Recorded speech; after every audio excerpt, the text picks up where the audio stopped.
നമസ്കാരം, news prime മലയാളത്തിലേക്ക് സ്വാഗതം. ലോക്സഭയിൽ വോട്ട് ചോരി വിഷയത്തെക്കുറിച്ച് ആഭ്യന്തരമന്ത്രി അമിത്ഷാ പറഞ്ഞപ്പോൾ പ്രതിപക്ഷ നേതാവായ രാഹുൽ ഗാന്ധി ഇറങ്ങി ഓടി എന്നൊക്കെയാണ് സംഘപരിവാർ കൊട്ടിഘോഷിക്കുന്നത്.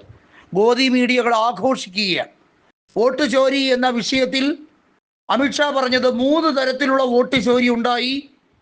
ജവഹർലാൽ നെഹ്റുവിന് പ്രധാനമന്ത്രി പദവിയിലെത്താൻ ഒരു രീതിയിലുള്ള അവസരവും അന്ന് കോൺഗ്രസ് നേതാക്കൾ ഒരുക്കിയിരുന്നില്ല. അന്ന് സർദാർ പട്ടേലിനായിരുന്നു കിട്ടിയത്. അതായിരുന്നു ആദ്യത്തെ വോട്ട് ചോരി എന്നും, രണ്ടാമത്തെ വോട്ട് ചോരി എന്നത് അലഹബാദ് കോടതി ഇന്ദിരാഗാന്ധിയുടെ തെരഞ്ഞെടുപ്പുമായി ബന്ധപ്പെട്ട വിഷയത്തിൽ കൃത്യമായി അത് റദ്ദാക്കൽ നടപടിയെടുത്ത ആഭ്യന്തരപരമായി അത് തെറ്റാണ് എന്ന് പ്രൂവ് ചെയ്യാൻ വേണ്ടി ഇന്ദിരാഗാന്ധി അടിയന്തരാവസ്ഥ കൊണ്ടുവന്നതായിരുന്നു രണ്ടാമത്തെ വോട്ട് ചോരി എന്നാണ് അമിത്ഷാ പറയുന്നത്.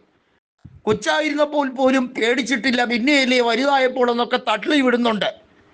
ഈ അമിത്ഷാ എങ്ങനെയൊക്കെയാണ് രാഷ്ട്രീയത്തിൽ കുതുകാലി വെട്ടി കയറിയത് എന്നുള്ളത് രാഹുൽ ഗാന്ധി എന്നല്ല, ഈ രാജ്യത്തെ സാധാരണ കൊച്ചു കുഞ്ഞുങ്ങൾക്ക് വരെ കൃത്യമായി അറിയാം. ജസ്റ്റിസ് ലോയയുടെ മരണവുമായി ബന്ധപ്പെട്ട അന്വേഷണം കോൺഗ്രസ് അധികാരത്തിൽ വന്നാൽ വീണ്ടും അത് നടക്കും എന്നുള്ളത് രാഹുൽ ഗാന്ധി വളരെ വ്യക്തമായി പറഞ്ഞതാണ്.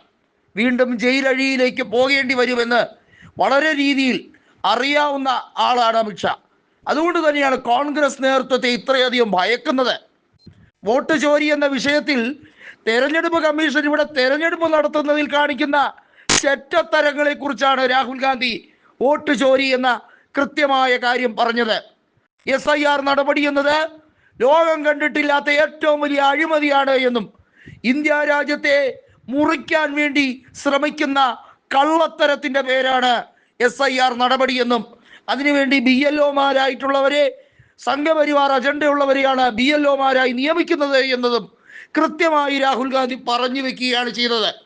ഇന്ത്യ രാജ്യത്ത് വോട്ട് ചോരി ഓരോ സംസ്ഥാനങ്ങളിലും BJP വിജയകരമായി ഇംപ്ലിമെന്റ് ചെയ്തുകൊണ്ടിരിക്കുകയാണ്.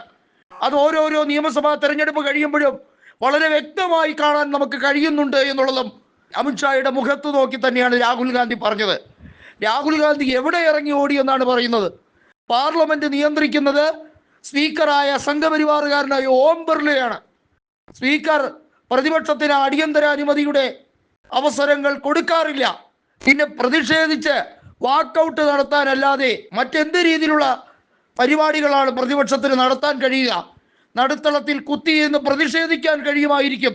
അതിനപ്പുറത്തേക്ക് പ്രതിപക്ഷത്തിന് എന്തെങ്കിലും കാര്യങ്ങൾ വ്യാപൃതമാക്കാൻ കഴിയുമോ? ഇല്ല എന്നുള്ളതാണ് യാഥാർത്ഥ്യം. അവിടെയാണ് രാഹുൽ ഗാന്ധി പരിപൂർണമായി പ്രതിഷേധിച്ചുകൊണ്ട് വാക്കൗട്ട് നടത്തിയത്. അതിനെയാണ് ഇപ്പോൾ BJP പറയുന്നത് രാഹുൽ ഗാന്ധി ഭയന്ന് വിറച്ച് ഓടിത്തള്ളി എന്നുള്ളത്. പറയുന്നതിനൊരു ഉളുപ്പും മാന്യതയും വേണ്ടേ മിസ്റ്റർ എന്നുള്ളതാണ് കൃത്യമായി കോൺഗ്രസ് നേതൃത്വം അമിത്ഷായോടും സംഘപരിവാർ നേതാക്കളോടും പറയുന്നത്.